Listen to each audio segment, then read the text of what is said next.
Welcome back to another technical deep dive here in the debug zone. Today we're tackling a big question and breaking it down with insights from other users. Hopefully this clears up some misconceptions and helps you get the answer you need.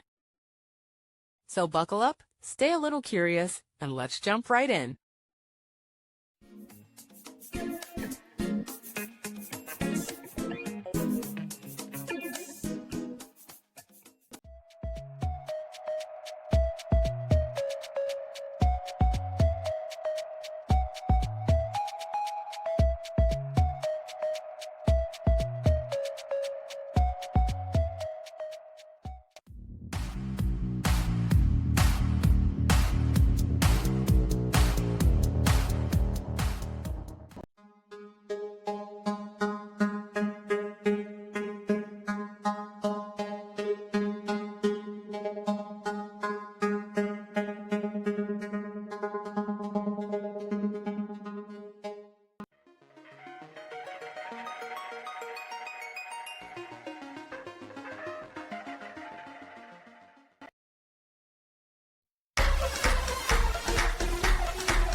And that's a wrap.